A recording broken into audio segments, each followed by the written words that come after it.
In fact, he was extremely proud of it. It comes to me now that I had, on the whole, seen very little of her. What I remember best is the even, olive pallor of her complexion, and the intense blue-black gleams of her hair, flowing abundantly from under a small crimson cap she wore far back on her shapely head. Her movements were free, assured, and she blushed a dusky red. While Jim and I were talking, she would come and go with rapid glances at us, leaving on her passage an impression of grace and charm and a distinct suggestion of watchfulness. Her manner presented a curious combination of shyness and audacity. Every pretty smile was succeeded swiftly by a look of silent, repressed anxiety, as if put to flight by the recollection of some abiding danger. At times she would sit down with us and, with her soft cheek dimpled by the knuckles of her little hand, she would listen to our talk. Her big clear eyes would remain fastened on our lips, as though each pronounced word had a visible shape. Her mother had taught her to read and write. She had learned a good bit of English from Jim, and she spoke it most amusingly, with his own clipping, boyish intonation. Her tenderness hovered over him like a flutter of wings. She lived so completely in his contemplation that she had acquired something of his outward aspect, something that recalled him in her movements, in the way she stretched her arm, turned her head, directed her glances. Her vigilant affection had an intensity that made it almost perceptible to the senses. It seemed actually to exist in the ambient matter of space, to envelop him like a peculiar fragrance, to dwell in the sunshine like a tremulous, subdued, and impassioned note. I suppose you think that I too am romantic, but it is a mistake. I am relating to you the sober impressions of a bit of youth, of a strange uneasy romance that had come in my way. I observed with interest the work of his, good fortune. He was jealously loved, but why she should be jealous, and of what, I could not tell. The land, the people, the forests were her accomplices, guarding him with vigilant accord, with an air of seclusion, of mystery, of invincible possession. There was no appeal, as it were, he was imprisoned within the very freedom of his power, and she, the ready to make a footstool of her head for his feet, guarded her conquest inflexibly, as though he were hard to keep. The very Tammatam, marching on our journeys upon the heels of his white lord, with his head thrown back, truculent and beweaponed like a janissary, with kris, chopper, and lance, besides carrying Jim's gun, even Tammatam allowed himself to put on the airs of uncompromising guardianship, like a surly devoted jailer ready to lay down his life for his captive. On the evenings when we sat up late, his silent, indistinct form would pass and repass under the veranda, with noiseless footsteps, or lifting my head I would unexpectedly make him out standing rigidly erect in the shadow. As a general rule he would vanish after a time, without a sound, but when we rose he would spring up close to us as if from the ground, ready for any orders Jim might wish to give. The girl too, I believe, never went to sleep till we had separated for the night. More than once I saw her and Jim through the window of my room come out together quietly and lean on the rough balustrade, two white forms very close, his arm about her waist, her head on his shoulder. Their soft murmurs reached me, penetrating, tender, with a calm sad note in the stillness of the night, like a self-communion of one being carried on in two tones. Later on, tossing on my bed under the mosquito net, I was sure to hear slight creakings, faint breathing, a throat cleared cautiously, and I would know that Tamitam was still on the prowl. Though he had, by the favor of the White Lord, a house in the compound, had taken wife and had lately been blessed with a child, I believe that, during my stay at all events, he slept on the veranda every night. It was very difficult to make this faithful and grim retainer talk. Even Jim himself was answered in jerky short sentences, under protest as it were. Talking, he seemed to imply, was no business of his. The longest speech I heard him volunteer was one morning when, suddenly extending his hand towards the courtyard, he pointed at Cornelius and said, "Here comes the Nazarene." I don't think he was addressing me, though I stood at his side. His object seemed rather to awaken the indignant attention of the universe. Some muttered allusions, which followed, to dogs and the smell of roast meat, struck me as singularly felicitous. The courtyard, a large square space, was one torrid blaze of sunshine, and, bathed in intense light, Cornelius was creeping across in full view with an inexpressible effect of stealthiness, of dark and secret slinking. He reminded one of everything that is unsavory. His slow laborious walk resembled the creeping of a repulsive beetle, the legs alone moving with horrid industry while the body glided evenly. I suppose he made straight enough for the place where he wanted to get to, but his progress with one shoulder carried forward seemed oblique. He was often seen circling slowly amongst the sheds, as if following a scent, passing before the veranda with upward stealthy glances, disappearing without haste round the corner of some hut.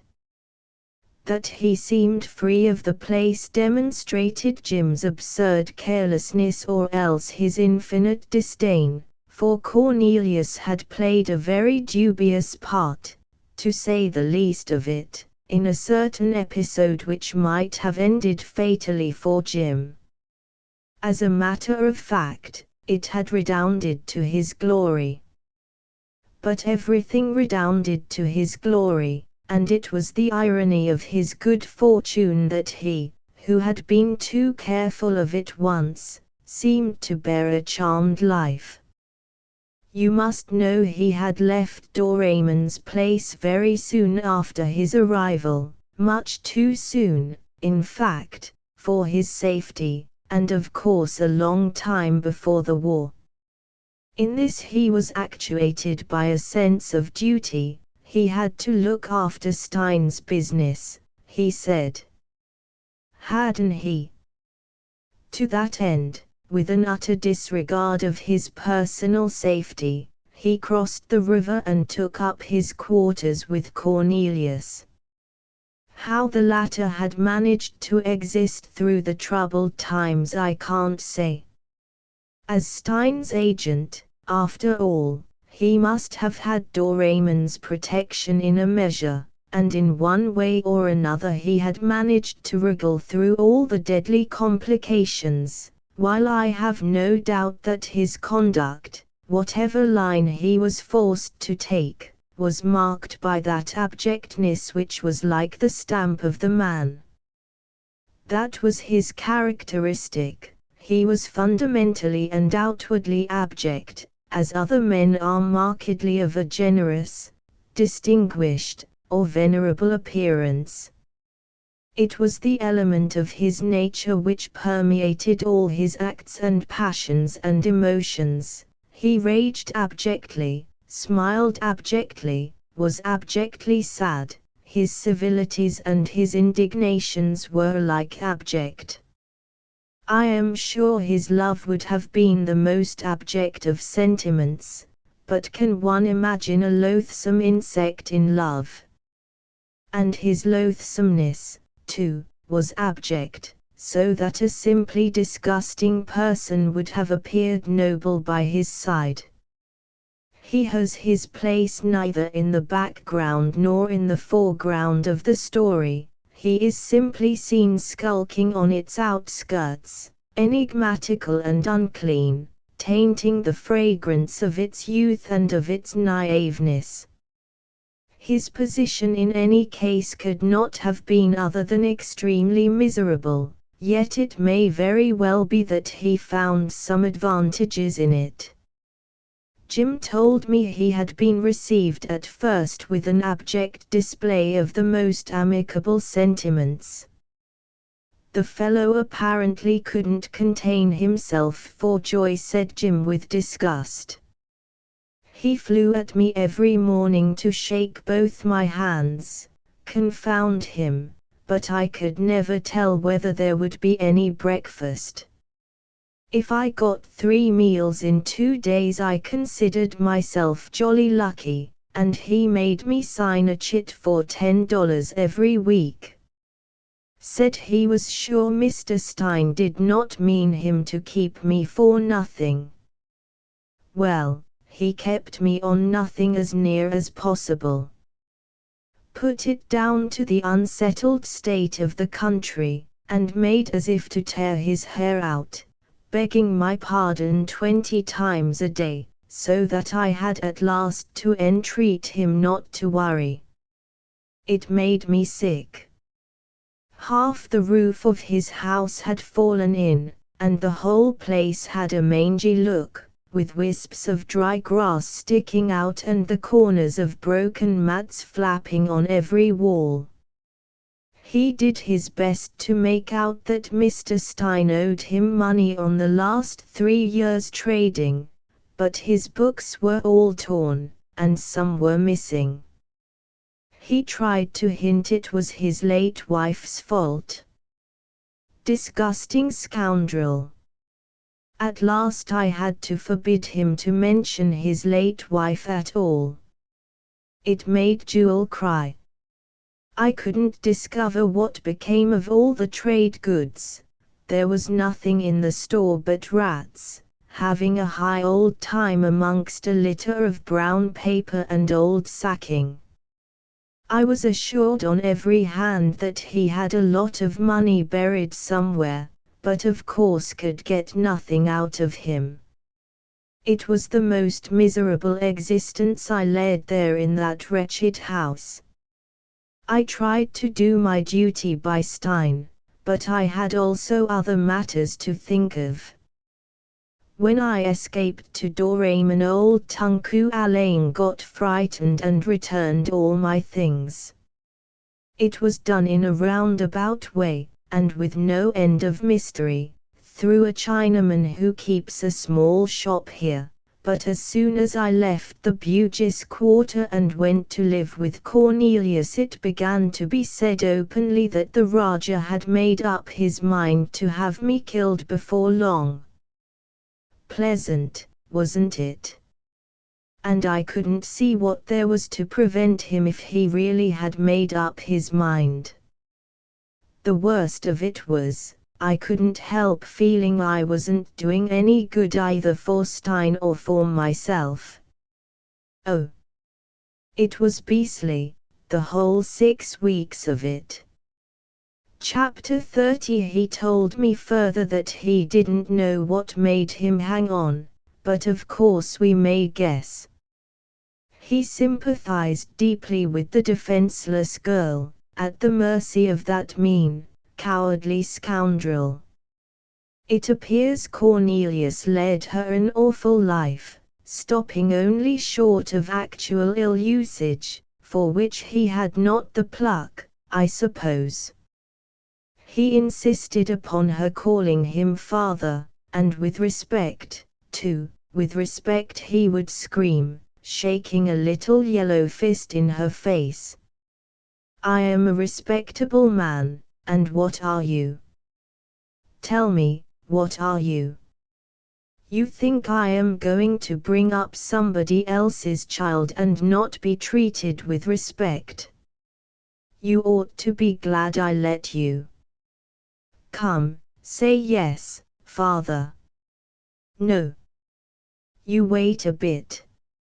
Thereupon he would begin to abuse the dead woman, till the girl would run off with her hands to her head.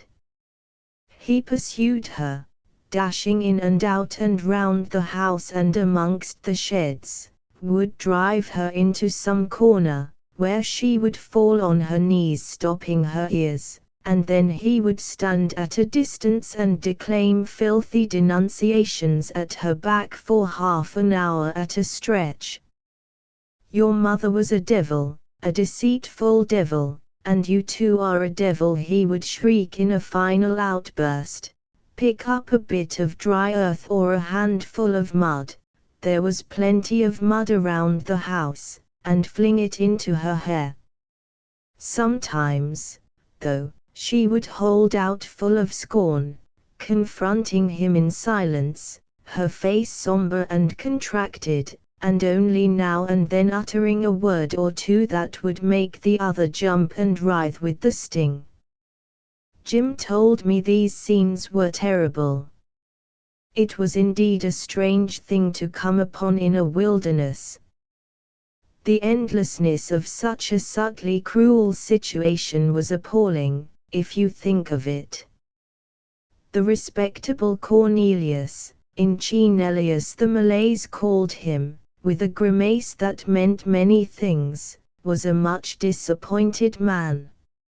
I don't know what he had expected would be done for him in consideration of his marriage, but evidently the liberty to steal, and embezzle, and appropriate to himself for many years and in any way that suited him best, the goods of Stein's trading company. Stein kept the supply up unfalteringly as long as he could get his skippers to take it there, did not seem to him a fair equivalent for the sacrifice of his honorable name. Jim would have enjoyed exceedingly thrashing Cornelius within an inch of his life. On the other hand, the scenes were of so painful a character, so abominable, that his impulse would be to get out of earshot, in order to spare the girl's feelings. They left her agitated, speechless, clutching her bosom now and then with a stony, desperate face, and then Jim would lounge up and say unhappily, "Now, come, really, what's the use? You must try to eat a bit or give some such mark of sympathy." Cornelius would keep on slinking through the doorways, across the veranda and back again, as mute as a fish, and with malevolent, mistrustful, underhand glances. "I can stop his game," Jim said to her once. "Just say the word." And do you know what she answered? She said, Jim told me impressively, that if she had not been sure he was intensely wretched himself, she would have found the courage to kill him with her own hands. Just fancy that. The poor devil of a girl, almost a child, being driven to talk like that, he exclaimed in horror. It seemed impossible to save her not only from that mean rascal but even from herself. It wasn't that he pitied her so much, he affirmed, it was more than pity, it was as if he had something on his conscience, while that life went on. To leave the house would have appeared a base desertion.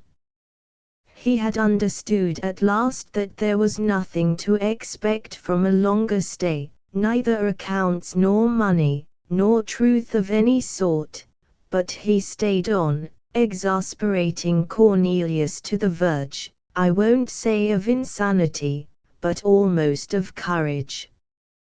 Meantime he felt all sorts of dangers gathering obscurely about him. Doraemon had sent over twice a trusty servant to tell him seriously that he could do nothing for his safety unless he would recross the river again and live amongst the Bugis as at first.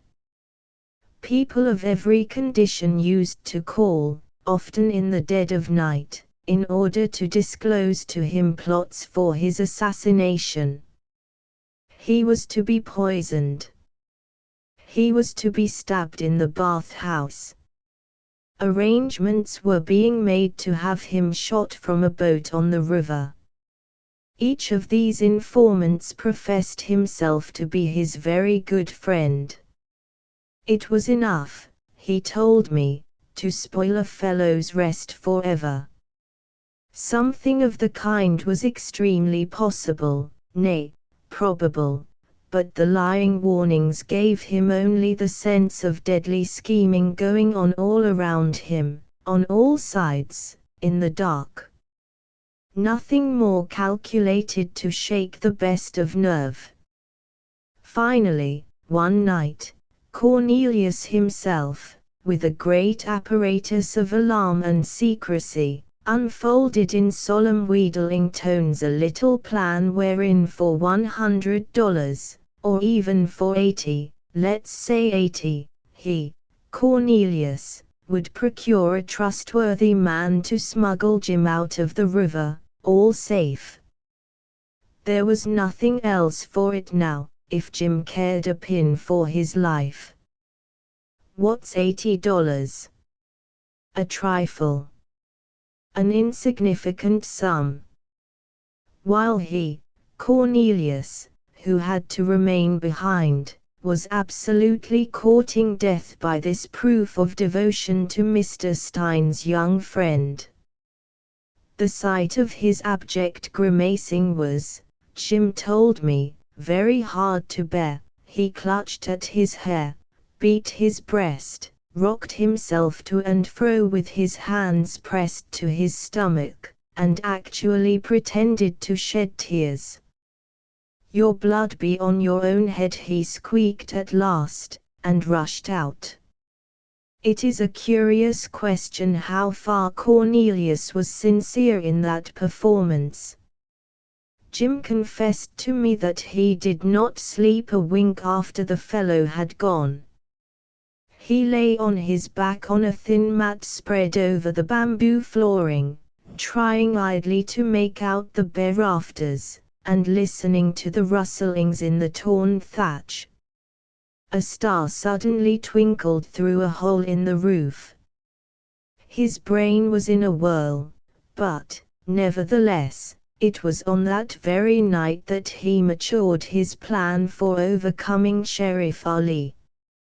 It had been the thought of all the moments he could spare from the hopeless investigation into Stein's affairs, but the notion, he says, came to him then all at once. He could see, as it were, the guns mounted on the top of the hill. He got very hot and excited lying there. Sleep was out of the question more than ever. He jumped up, and went out barefooted on the veranda. Walking silently, he came upon the girl, motionless against the wall, as if on the watch. In his then state of mind it did not surprise him to see her up, nor yet to hear her ask in an anxious whisper where Cornelius could be. He simply said he did not know. She moaned a little, and peered into the campong.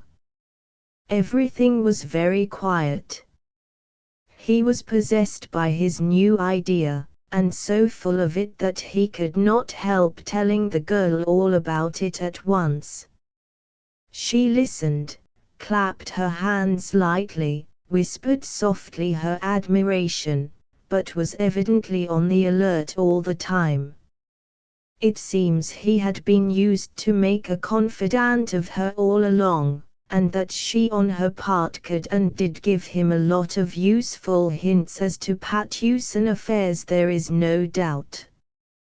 He assured me more than once that he had never found himself the worse for her advice. At any rate, he was proceeding to explain his plan fully to her there and then, when she pressed his arm once, and vanished from his side. Then Cornelius appeared from somewhere, and, perceiving Jim, ducked sideways, as though he had been shot at, and afterwards stood very still in the dusk. At last he came forward prudently, like a suspicious cat. There were some fishermen there, with fish, he said in a shaky voice. To sell fish, you understand. It must have been then 2 o'clock in the morning, a likely time for anybody to hawk fish about. Jim, however, let the statement pass, and did not give it a single thought. Other matters occupied his mind, and besides he had neither seen nor heard anything. He contented himself by saying, "Oh," absently, got a drink of water out of a pitcher standing there, and leaving Cornelius a prey to some inexplicable emotion, that made him embrace with both arms the worm-eaten rail of the veranda as if his legs had failed, went in again and lay down on his mat to think. By and by he heard stealthy footsteps. They stopped. A voice whispered tremulously through the wall, "Are you asleep?" "No." "What is it?" he answered briskly, and there was an abrupt movement outside, and then all was still, as if the whisperer had been startled. Extremely annoyed at this, Jim came out impetuously, and Cornelius with a faint shriek fled along the veranda as far as the steps, where he hung on to the broken banister. Very puzzled, Jim called out to him from the distance to know what the devil he meant. "Have you given your consideration to what I spoke to you about?" asked Cornelius, pronouncing the words with difficulty, like a man in the cold fit of a fever. "No," shouted Jim in a passion. "I have not, and I don't intend to. I am going to live here, in Patusan." "You shall DDIHH here," answered Cornelius, still shaking violently, and in a sort of expiring voice. The whole performance was so absurd and provoking that Jim didn't know whether he ought to be amused or angry. "Not till I have seen you tucked away, you bet," he called out, exasperated yet ready to laugh. Half seriously, being excited with his own thoughts, "You know," he went on shouting, "nothing can touch me. You can do your damnedest." Somehow the shadowy Cornelius far off there seemed to be the hateful embodiment of all the annoyances and difficulties he had found in his path. He let himself go, his nerves had been overwrought for days, and called him many pretty names, swindler, liar, sorry rascal, in fact, carried on in an extraordinary way. He admits he passed all bounds, that he was quite beside himself, defied all Patusan to scare him away, declared he would make them all dance to his own tune yet, and so on, in a menacing, boasting strain. "Perfectly bombastic and ridiculous," he said. His ears burned at the bare recollection. Must have been off his chump in some way. The girl, who was sitting with us, nodded her little head at me quickly, frowned faintly, and said, I heard him with childlike solemnity. He laughed and blushed. What stopped him at last, he said, was the silence, the complete death-like silence, of the indistinct figure far over there, that seemed to hang collapsed, doubled over the rail in a weird immobility. He came to his senses, and ceasing suddenly, wondered greatly at himself. He watched for a while.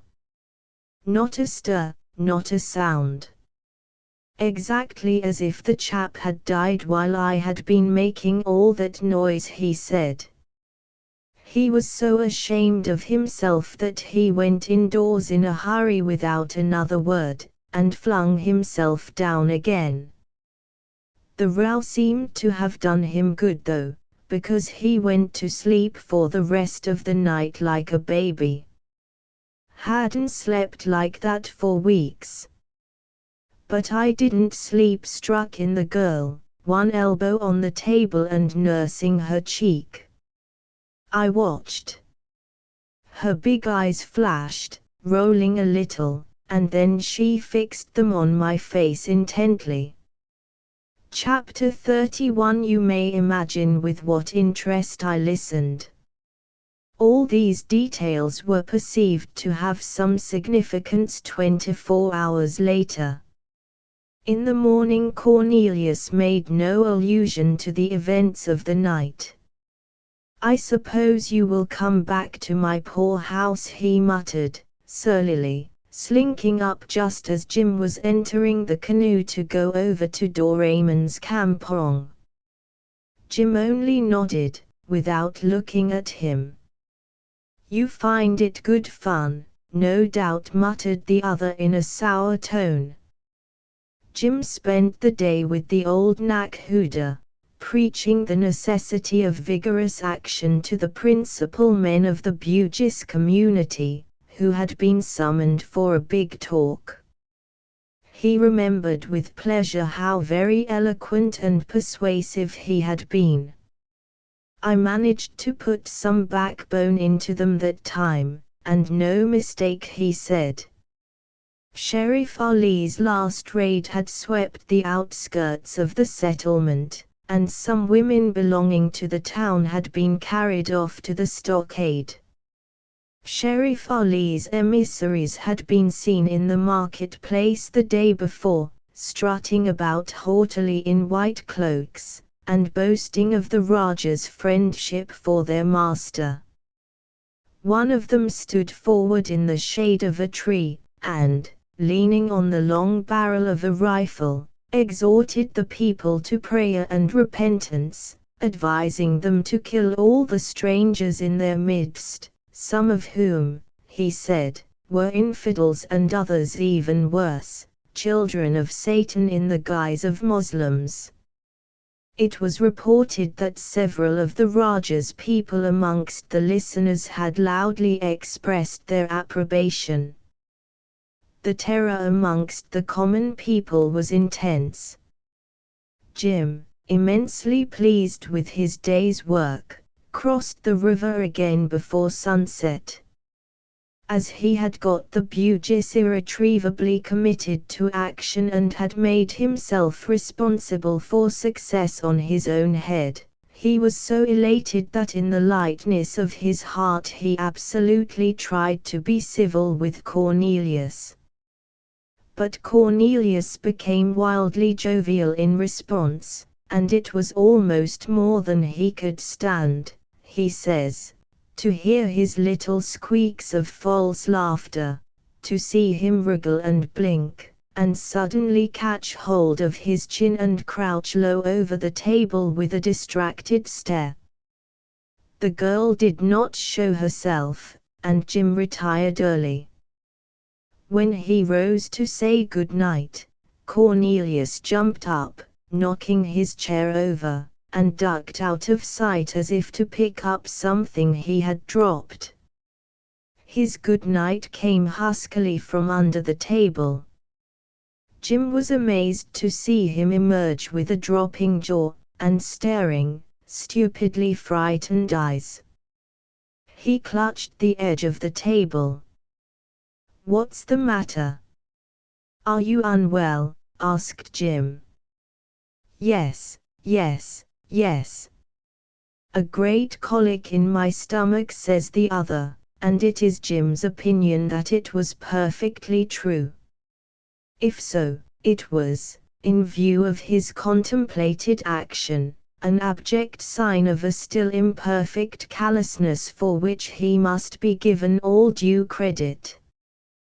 Be it as it may, Jim's slumbers were disturbed by a dream of heavens like brass resounding with a great voice, which called upon him to awake. Awake! So loud that, notwithstanding his desperate determination to sleep on, he did wake up in reality. The glare of a red spluttering conflagration going on in mid-air fell on his eyes. Coils of black thick smoke curved round the head of some apparition, some unearthly being, all in white, with a severe, drawn, anxious face. After a second or so he recognized the girl. She was holding a dammer torch at arm's length aloft, and in a persistent, urgent monotone she was repeating, "Get up! Get up! Get up!" Suddenly he leaped to his feet. At once she put into his hand a revolver, his own revolver, which had been hanging on a nail, but loaded this time. He gripped it in silence, bewildered, blinking in the light. He wondered what he could do for her. She asked rapidly and very low, "Can you face 4 men with this?" He laughed while narrating this part at the recollection of his polite alacrity. It seems he made a great display of it. "Certainly, of course, certainly, command me." He was not properly awake, and had a notion of being very civil in these extraordinary circumstances, of showing his unquestioning, devoted readiness. She left the room, and he followed her. In the passage they disturbed an old hag who did the casual cooking of the household, though she was so decrepit as to be hardly able to understand human speech. She got up and hobbled behind them, mumbling toothlessly. On the veranda a hammock of sailcloth, belonging to Cornelius, swayed lightly to the touch of Jim's elbow.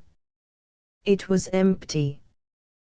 The Patusan establishment, like all the posts of Stein's Trading Company, had originally consisted of 4 buildings. 2 of them were represented by 2 heaps of sticks, broken bamboos, rotten thatch, over which the 4 corner posts of hardwood leaned sadly at different angles. The principal storeroom, however, stood yet, facing the agent's house.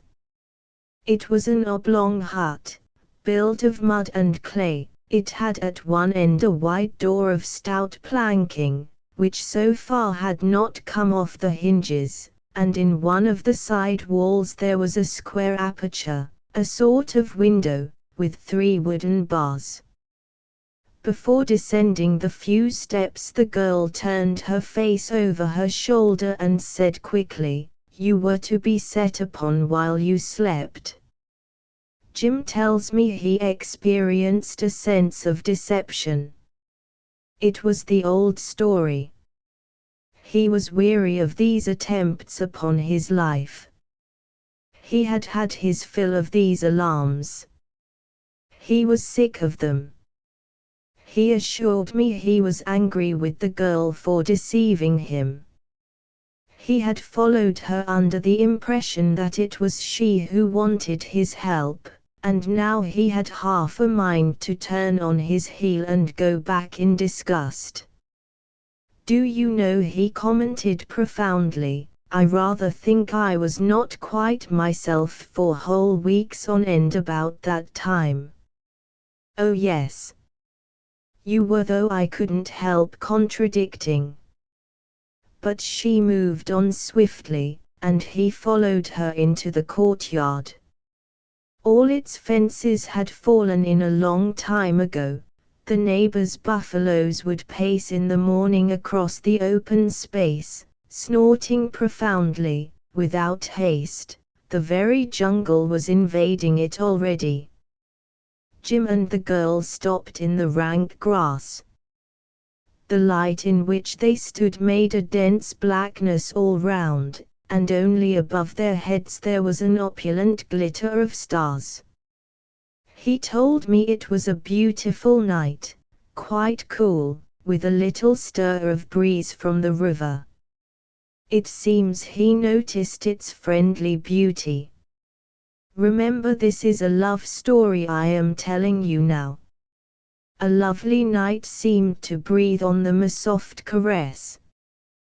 The flame of the torch streamed now and then with a fluttering noise like a flag, and for a time this was the only sound.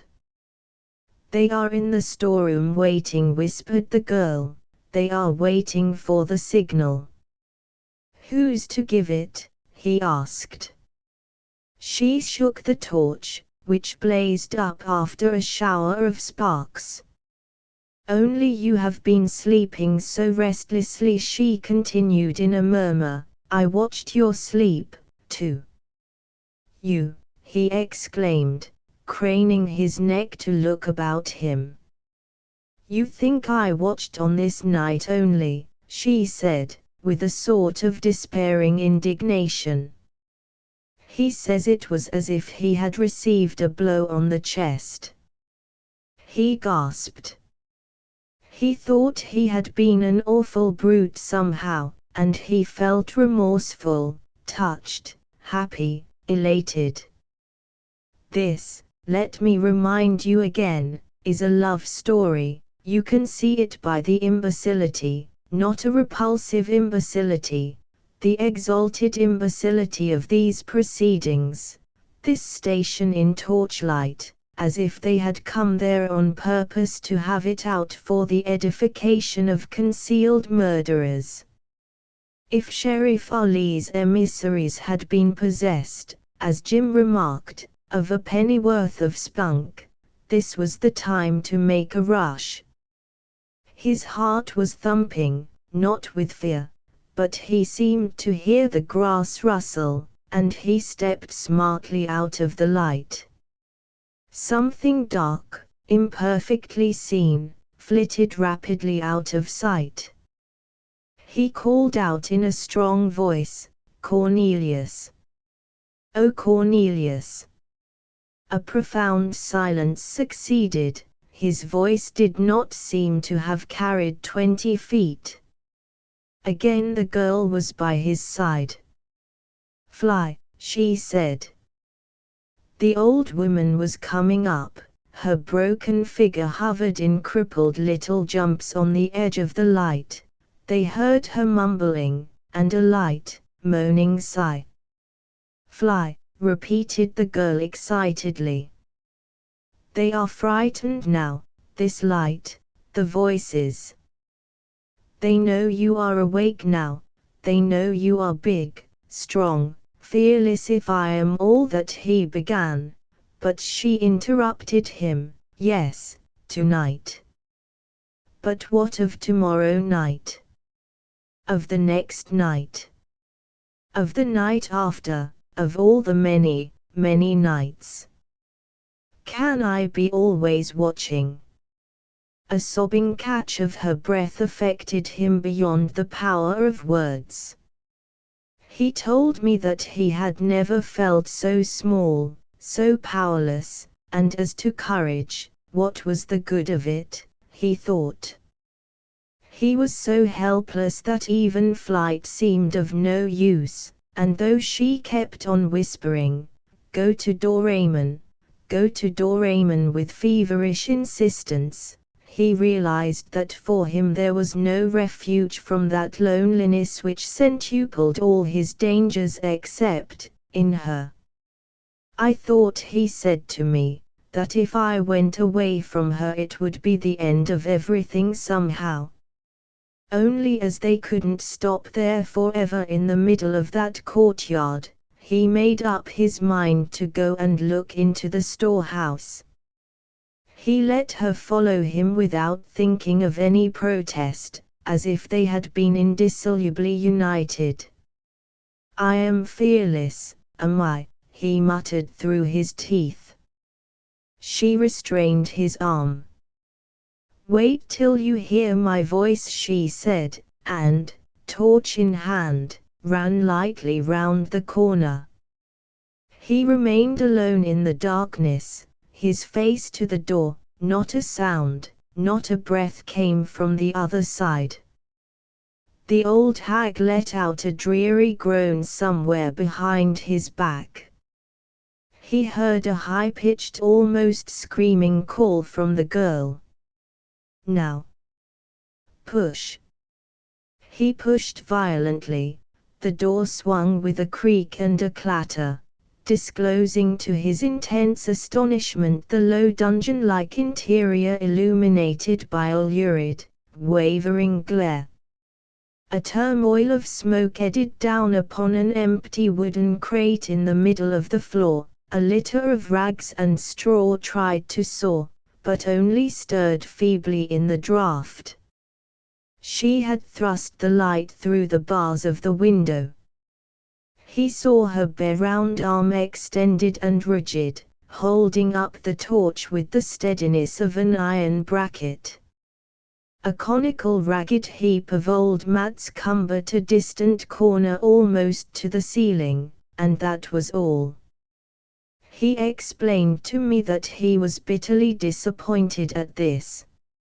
His fortitude had been tried by so many warnings. He had been for weeks surrounded by so many hints of danger, that he wanted the relief of some reality, of something tangible that he could meet. It would have cleared the air for a couple of hours at least, if you know what I mean, he said to me. Jove! I had been living for days with a stone on my chest. Now at last he had thought he would get hold of something, and nothing. Not a trace, not a sign of anybody. He had raised his weapon as the door flew open, but now his arm fell. "Fire! Defend yourself!" the girl outside cried in an agonizing voice. She, being in the dark and with her arm thrust into the shoulder through the small hole, couldn't see what was going on, and she dared not withdraw the torch now to run round. "There's nobody here," yelled Jim contemptuously, but his impulse to burst into a resentful, exasperated laugh died without a sound. He had perceived in the very act of turning away that he was exchanging glances with a pair of eyes in the heap of mats. He saw a shifting gleam of whites. "Come out!" he cried in a fury, a little doubtful, and a dark-faced head, a head without a body, shaped itself in the rubbish, a strangely detached head, that looked at him with a steady scowl. Next moment the whole mound stirred, and with a low grunt a man emerged swiftly, and bounded towards Jim. Behind him the mats as it were jumped and flew, his right arm was raised with a crooked elbow, and the dull blade of a kris protruded from his fist held off, a little above his head. A cloth wound tight round his loins seemed dazzlingly white on his bronze skin, his naked body glistened as if wet. Jim noted all this. He told me he was experiencing a feeling of unutterable relief, of vengeful elation. He held his shot, he says, deliberately. He held it for the 10th part of a second, for 3 strides of the man, an unconscionable time. He held it for the pleasure of saying to himself, "That's a dead man." He was absolutely positive and certain.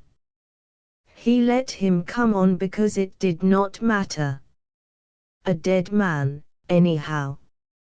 He noticed the dilated nostrils, the wide eyes, the intent, eager stillness of the face, and then he fired. The explosion in that confined space was stunning. He stepped back a pace. He saw the man jerk his head up, fling his arms forward, and drop the kris. He ascertained afterwards that he had shot him through the mouth, a little upwards, the bullet coming out high at the back of the skull. With the impetus of his rush the man drove straight on, his face suddenly gaping disfigured, with his hands open before him gropingly, as though blinded, and landed with terrific violence on his forehead, just short of Jim's bare toes. Jim says he didn't lose the smallest detail of all this. He found himself calm, appeased, without rancor, without uneasiness, as if the death of that man had atoned for everything. The place was getting very full of sooty smoke from the torch, in which the unswaying flame burned blood-red without a flicker. He walked in resolutely, striding over the dead body, and covered with his revolver another naked figure outlined vaguely at the other end. As he was about to pull the trigger, the man threw away with force a short heavy spear, and squatted submissively on his hams, his back to the wall and his clasped hands between his legs. "You want your life?" Jim said. The other made no sound. "How many more of you?" asked Jim again. "2 more, Tuan," said the man very softly, looking with big fascinated eyes into the muzzle of the revolver. Accordingly 2 more crawled from under the mats, holding out ostentatiously their empty hands. Chapter 32. Jim took up an advantageous position and shepherded them out in a bunch through the doorway. All that time the torch had remained vertical in the grip of a little hand, without so much as a tremble. The 3 men obeyed him, perfectly mute, moving automatically. He ranged them in a row. "Link arms," he ordered. They did so. "The first who withdraws his arm or turns his head is a dead man," he said. "March." They stepped out together, rigidly. He followed, and at the side the girl, in a trailing white gown, her black hair falling as low as her waist, bore the light. Erect and swaying, she seemed to glide without touching the earth. The only sound was the silky swish and rustle of the long grass. "Stop!" cried Jim. The riverbank was steep, a great freshness ascended.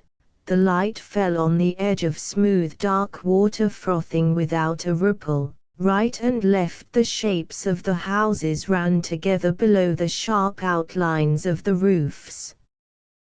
"Take my greetings to Sheriff Ali, till I come myself," said Jim. Not one head of the 3 budged. "Jump," he thundered.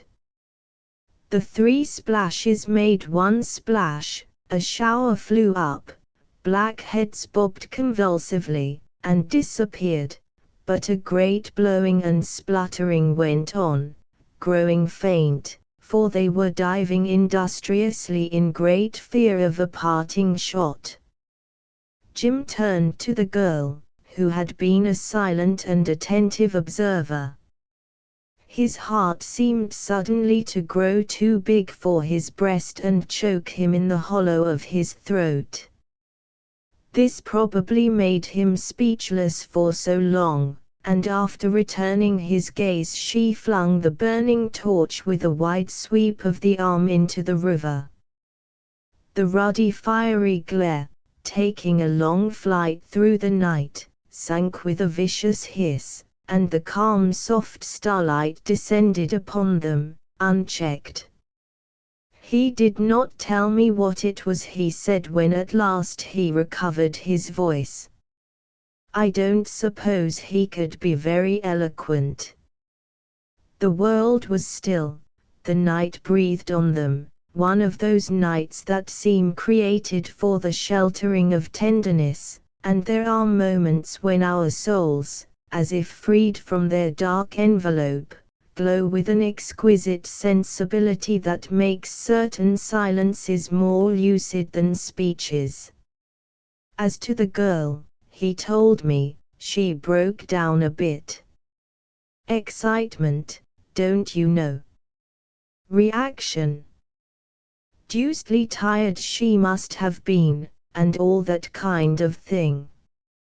And, hang it all, she was fond of me, don't you see?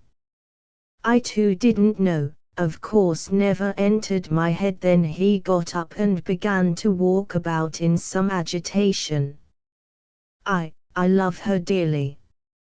More than I can tell. Of course one cannot tell. You take a different view of your actions when you come to understand, when you are made to understand every day that your existence is necessary, you see, absolutely necessary, to another person. I am made to feel that. Wonderful. But only try to think what her life has been. It is too extravagantly awful. Isn't it? And me finding her here like this, as you may go out for a stroll and come suddenly upon somebody drowning in a lonely dark place. Jove! No time to lose. Well, it is a trust too.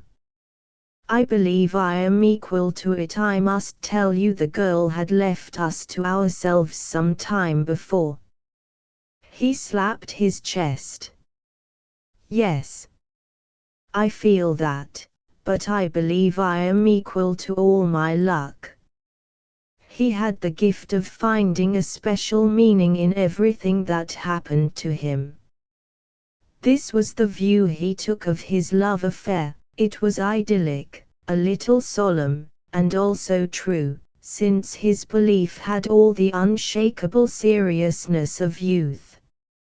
Some time after, on another occasion, he said to me, I've been only 2 years here, and now, upon my word, I can't conceive being able to live anywhere else.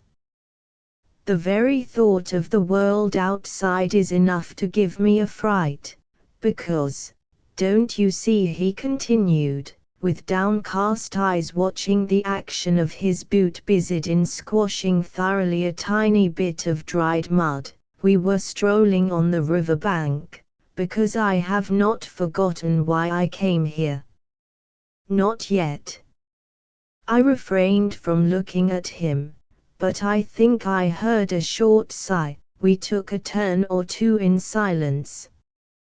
Upon my soul and conscience, he began again, if such a thing can be forgotten, then I think I have a right to dismiss it from my mind. Ask any man here. His voice changed. Is it not strange, he went on in a gentle, almost yearning tone, that all these people who would do anything for me, can never be made to understand. Never. If you disbelieved me, I could not call them up. It seems hard, somehow. I am stupid, am I not? What more can I want? If you ask them who is brave, who is true, who is just, who is it they would trust with their lives? They would say, "'Twan Jim." And yet they can never know the real truth. That's what he said to me on my last day with him. I did not let a murmur escape me. I felt he was going to say more, and come no nearer to the root of the matter. The sun, whose concentrated glare dwarfs the earth into a restless mote of dust, had sunk behind the forest, and the diffused light from an opal sky seemed to cast upon a world without shadows and without brilliance the illusion of a calm and pensive greatness. I don't know why, listening to him, I should have noted so distinctly the gradual darkening of the river, of the air, the irresistible slow work of the night settling silently on all the visible forms, effacing the outlines, burying the shapes deeper and deeper, like a steady fall of impalpable black dust. "Jove," he began abruptly, "there are days when a fellow is too absurd for anything, only I know I can tell you what I like.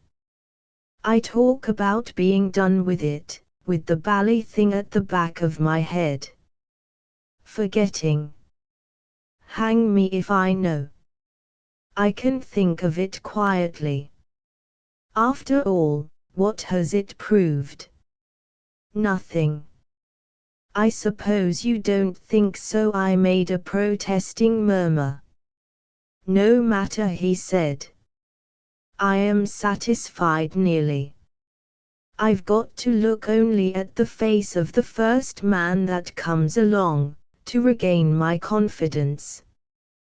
They can't be made to understand what is going on in me." "What of that? Come. I haven't done so badly." "Not so badly," I said. "But all the same, you wouldn't like to have me aboard your own ship, hey?" "Confound you!" I cried. "Stop this." "Aha!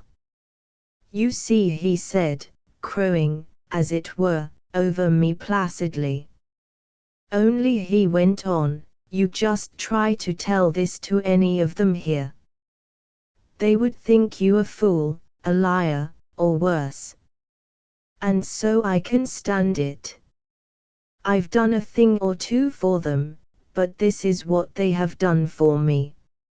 "My dear chap," I cried, "you shall always remain for them an insoluble mystery." Thereupon we were silent.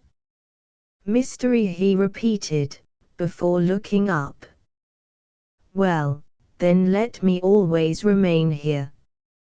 After the sun had set, the darkness seemed to drive upon us, borne in every faint puff of the breeze. In the middle of a hedged path I saw the arrested, gaunt, watchful, and apparently one-legged silhouette of Tamitam, and across the dusky space my eye detected something white moving to and fro behind the supports of the roof. As soon as Jim, with Tamitam at his heels, had started upon his evening rounds, I went up to the house alone, and, unexpectedly, found myself waylaid by the girl, who had been clearly waiting for this opportunity. It is hard to tell you what it was precisely she wanted to wrest from me. Obviously it would be something very simple, the simplest impossibility in the world, as, for instance, the exact description of the form of a cloud. She wanted an assurance, a statement, a promise, an explanation. I don't know how to call it. The thing has no name. It was dark under the projecting roof, and all I could see were the flowing lines of her gown, the pale small oval of her face, with the white flash of her teeth, and, turned towards me, the big somber orbits of her eyes, where there seemed to be a faint stir, such as you may fancy you can detect when you plunge your gaze to the bottom of an immensely deep well. What is it that moves there? You ask yourself. Is it a blind monster or only a lost gleam from the universe? It occurred to me, don't laugh, that all things being dissimilar, she was more inscrutable in her childish ignorance than the Sphinx propounding childish riddles to wayfarers. She had been carried off to Patusan before her eyes were open.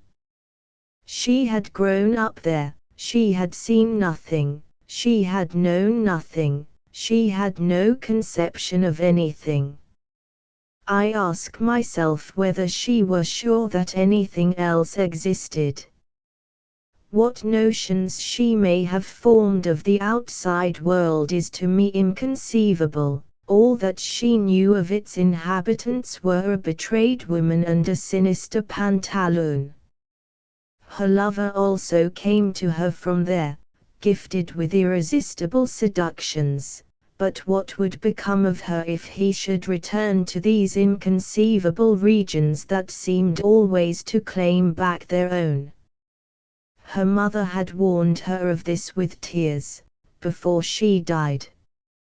She had caught hold of my arm firmly, and as soon as I had stopped she had withdrawn her hand in haste. She was audacious and shrinking. She feared nothing, but she was checked by the profound incertitude and the extreme strangeness, a brave person groping in the dark. I belonged to this unknown that might claim Jim for its own at any moment. I was, as it were, in the secret of its nature and of its intentions, the confidant of a threatening mystery, armed with its power perhaps. I believe she supposed I could with a word whisk Jim away out of her very arms. It is my sober conviction she went through agonies of apprehension during my long talks with Jim, through a real and intolerable anguish that might have conceivably driven her into plotting my murder, had the fierceness of her soul been equal to the tremendous situation it had created. This is my impression, and it is all I can give you. The whole thing dawned gradually upon me, and as it got clearer and clearer I was overwhelmed by a slow incredulous amazement. She made me believe her, but there is no word that on my lips could render the effect of the headlong and vehement whisper, of the soft, passionate tones, of the sudden breathless pause and the appealing movement of the white arms extended swiftly. They fell, the ghostly figure swayed like a slender tree in the wind, the pale oval of the face drooped, it was impossible to distinguish her features, the darkness of the eyes was unfathomable, two white sleeves uprose in the dark like unfolding wings, and she stood silent, holding her head in her hands. Chapter 33. I was immensely touched. Her youth, her ignorance, her pretty beauty, which had the simple charm and the delicate vigor of a wild flower, her pathetic pleading, her helplessness, appealed to me with almost the strength of her own unreasonable and natural fear. She feared the unknown as we all do, and her ignorance made the unknown infinitely vast. I stood for it, for myself, for you fellows, for all the world that neither cared for Jim nor needed him in the least. I would have been ready enough to answer for the indifference of the teeming earth but for the reflection that he too belonged to this mysterious unknown of her fears, and that, however much I stood for, I did not stand for him. This made me hesitate. A murmur of hopeless pain unsealed my lips. I began by protesting that I at least had come with no intention to take Jim away. Why did I come, then? After a slight movement she was as still as a marble statue in the night. I tried to explain briefly, friendship, business. If I had any wish in the matter it was rather to see him stay. They always leave us, she murmured. The breath of sad wisdom from the grave which her piety wreathed with flowers seemed to pass in a faint sigh. Nothing, I said, could separate Jim from her. It is my firm conviction now, it was my conviction at the time, it was the only possible conclusion from the facts of the case. It was not made more certain by her whispering in a tone in which one speaks to oneself, "He swore this to me." "Did you ask him?" I said. She made a step nearer. No. Never. She had asked him only to go away. It was that night on the river bank, after he had killed the man, after she had flung the torch in the water because he was looking at her so.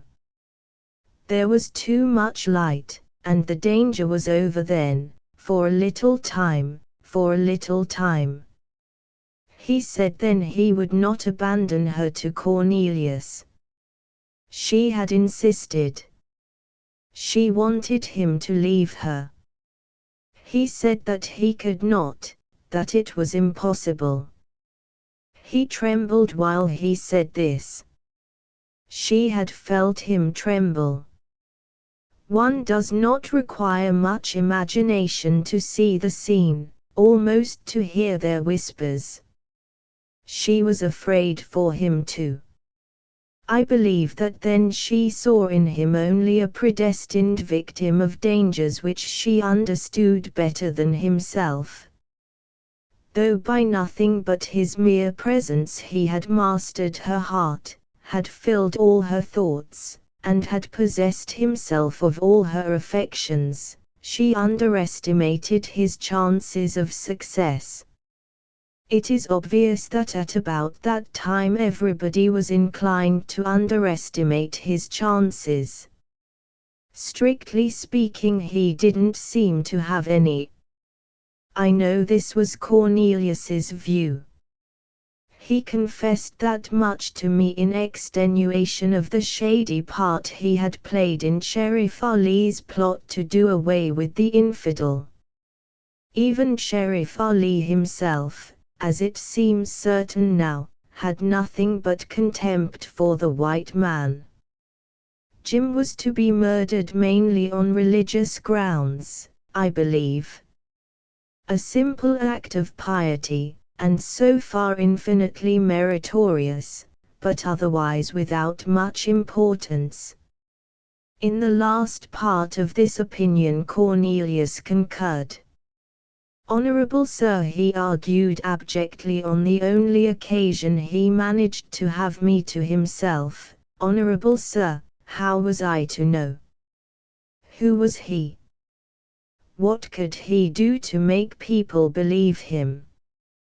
What did Mr. Stein mean sending a boy like that to talk big to an old servant? I was ready to save him for $80. Only $80. Why didn't the fool go? Was I to get stabbed myself for the sake of a stranger?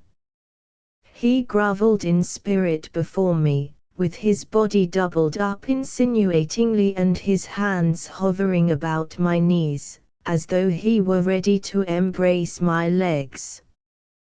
What's $80? An insignificant sum to give to a defenseless old man ruined for life by a deceased she-devil. Here he wept. But I anticipate. I didn't that night chance upon Cornelius till I had had it out with the girl. She was unselfish when she urged Jim to leave her, and even to leave the country. It was his danger that was foremost in her thoughts, even if she wanted to save herself too, perhaps unconsciously. But then look at the warning she had, look at the lesson that could be drawn from every moment of the recently ended life in which all her memories were centered.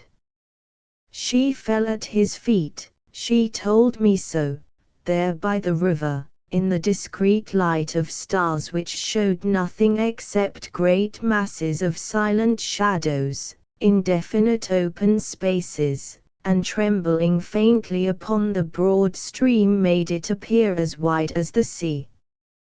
He had lifted her up. He lifted her up, and then she would struggle no more. Of course not. Strong arms, a tender voice, a stalwart shoulder to rest her poor lonely little head upon. The need, the infinite need, of all this for the aching heart, for the bewildered mind, the promptings of youth, the necessity of the moment. What would you have? One understands, unless one is incapable of understanding anything under the sun. And so she was content to be lifted up, and held. You know, Jove, this is serious, no nonsense in it, as Jim had whispered hurriedly with a troubled, concerned face on the threshold of his house. I don't know so much about nonsense, but there was nothing light-hearted in their romance. They came together under the shadow of a life's disaster, like knight and maiden meeting to exchange vows amongst haunted ruins. The starlight was good enough for that story, a light so faint and remote that it cannot resolve shadows into shapes, and show the other shore of a stream. I did look upon the stream that night, and from the very place it rolled silent and as black as Styx. The next day I went away, but I am not likely to forget what it was she wanted to be saved from when she entreated him to leave her while there was time. She told me what it was, calmed. She was now too passionately interested for mere excitement, in a voice as quiet in the obscurity as her white half-lost figure. She told me, I didn't want to die weeping. I thought I had not heard aright. You did not want to die weeping, I repeated after her. Like my mother, she added readily. The outlines of her white shape did not stir in the least. My mother had wept bitterly before she died, she explained. An inconceivable calmness seemed to have risen from the ground around us, imperceptibly, like the still rise of a flood in the night, obliterating the familiar landmarks of emotions. There came upon me, as though I had felt myself losing my footing in the midst of waters, a sudden dread, the dread of the unknown depths. She went on explaining that, during the last moments, being alone with her mother, she had to leave the side of the couch to go and set her back against the door, in order to keep Cornelius out. He desired to get in, and kept on drumming with both fists, only desisting now and again to shout huskily, "Let me in! Let me in! Let me in!" In a far corner upon a few mats the moribund woman, already speechless and unable to lift her arm, rolled her head over, and with a feeble movement of her hand seemed to command, "No! No!" And the obedient daughter, setting her shoulders with all her strength against the door, was looking on. The tears fell from her eyes, and then she died, concluded the girl in an imperturbable monotone, which more than anything else, more than the white statuesque immobility of her person, more than mere words could do, troubled my mind profoundly with the passive, irremediable horror of the scene. It had the power to drive me out of my conception of existence, out of that shelter each of us makes for himself to creep under in moments of danger, as a tortoise withdraws within its shell. For a moment I had a view of a world that seemed to wear a vast and dismal aspect of disorder, while, in truth, thanks to our unwearied efforts, it is as sunny an arrangement of small conveniences as the mind of man can conceive. But still, it was only a moment. I went back into my shell directly. One must, don't you know, though I seemed to have lost all my words in the chaos of dark thoughts I had contemplated for a second or two beyond the pale. These came back, too, very soon, for words also belong to the sheltering conception of light and order which is our refuge. I had them ready at my disposal before she whispered softly, "He swore he would never leave me," when we stood there alone. He swore to me. And it is possible that you do not believe him. I asked, sincerely reproachful, genuinely shocked. Why couldn't she believe? Wherefore this craving for incertitude, this clinging to fear, as if incertitude and fear had been the safeguards of her love? It was monstrous. She should have made for herself a shelter of inexpugnable peace out of that honest affection. She had not the knowledge, not the skill perhaps. The night had come on apace, it had grown pitch dark where we were, so that without stirring she had faded like the intangible form of a wistful and perverse spirit. And suddenly I heard her quiet whisper again, "Other men had sworn the same thing." It was like a meditative comment on some thoughts full of sadness, of awe. And she added, still lower if possible, "My father did." She paused the time to draw an inaudible breath. Her father too. These were the things she knew. At once I said, "Ah, but he is not like that." This, it seemed, she did not intend to dispute, but after a time the strange still whisper wandering dreamily in the air stole into my ears. Why is he different? Is he better? Is he? Upon my word of honor, I broke in, I believe he is. We subdued our tones to a mysterious pitch.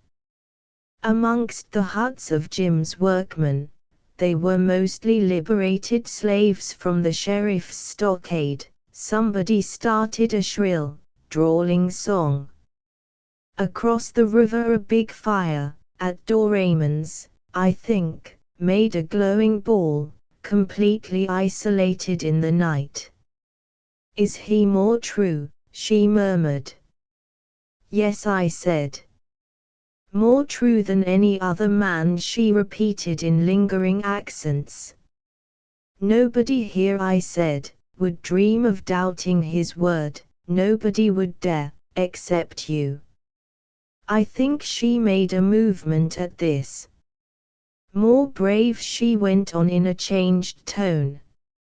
"Fear will never drive him away from you," I said a little nervously.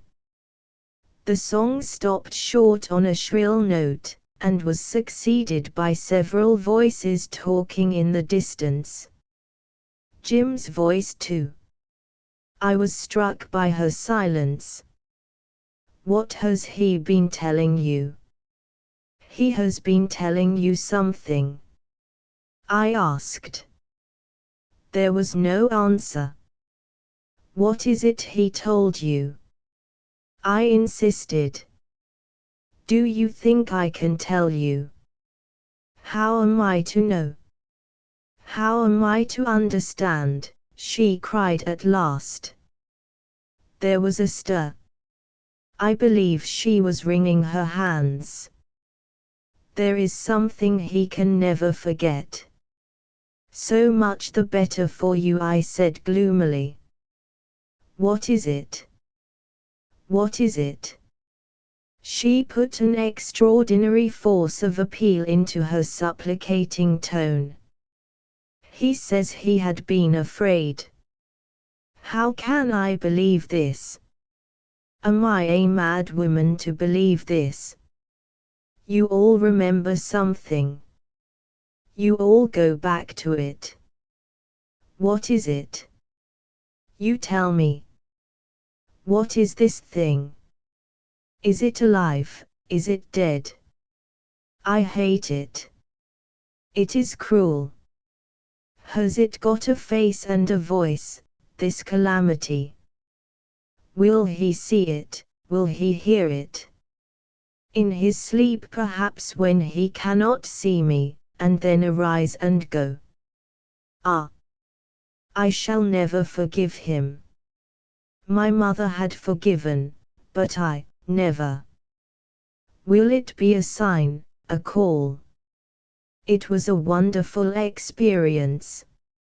She mistrusted his very slumbers, and she seemed to think I could tell her why. Thus a poor mortal seduced by the charm of an apparition might have tried to wring from another ghost the tremendous secret of the claim the other world holds over a disembodied soul astray amongst the passions of this earth. The very ground on which I stood seemed to melt under my feet. And it was so simple too. But if the spirits evoked by our fears and our unrest have ever to vouch for each other's constancy before the forlorn magicians that we are, then I alone of us dwellers in the flesh, have shuddered in the hopeless chill of such a task. A sign, a call. How telling in its expression was her ignorance. A few words. How she came to know them, how she came to pronounce them, I can't imagine. Women find their inspiration in the stress of moments that for us are merely awful, absurd, or futile. To discover that she had a voice at all was enough to strike awe into the heart. Had a spurned stone cried out in pain, it could not have appeared a greater and more pitiful miracle. These few sounds wandering in the dark had made their two benighted lives tragic to my mind. It was impossible to make her understand. I chafed silently at my impotence. And Jim, too, poor devil. Who would need him? Who would remember him? He had what he wanted. His very existence probably had been forgotten by this time. They had mastered their fates. They were tragic. Her immobility before me was clearly expectant, and my part was to speak for my brother from the realm of forgetful shade. I was deeply moved at my responsibility and at her distress.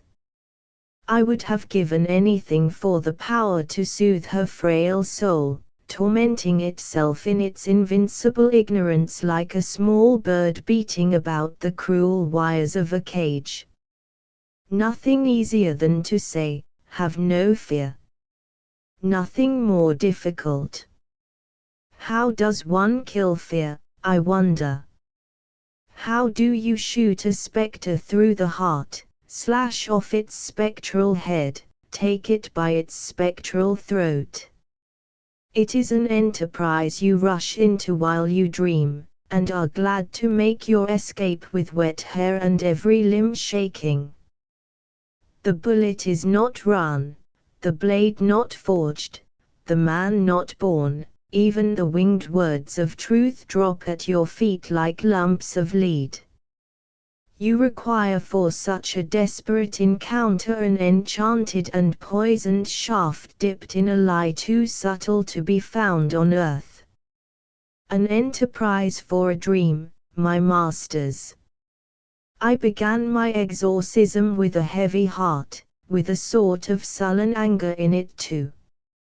Jim's voice, suddenly raised with a stern intonation, carried across the courtyard, reproving the carelessness of some dumb sinner by the riverside. Nothing, I said, speaking in a distinct murmur, there could be nothing, in that unknown world she fancied so eager to rob her of her happiness. There was nothing, neither living nor dead, there was no face, no voice, no power, that could tear Jim from her side. I drew breath and she whispered softly, "He told me so." "He told you the truth," I said. "Nothing," she sighed out, and abruptly turned upon me with a barely audible intensity of tone. "Why did you come to us from out there? He speaks of you too often. You make me afraid." Do you want him?" A sort of stealthy fierceness had crept into our hurried mutters. "I shall never come again," I said bitterly. "And I don't want him." "No one wants him." "No one," she repeated in a tone of doubt. "No one," I affirmed, feeling myself swayed by some strange excitement. "You think him strong, wise, courageous, great, why not believe him to be true too? I shall go tomorrow, and that is the end.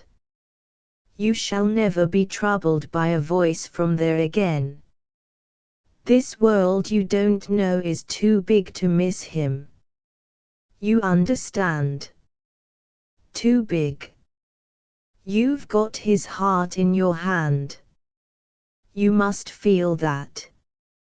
You must know that." "Yes, I know that," she breathed out, hard and still, as a statue might whisper. I felt I had done nothing. And what is it that I had wished to do? I am not sure now. At the time I was atted by an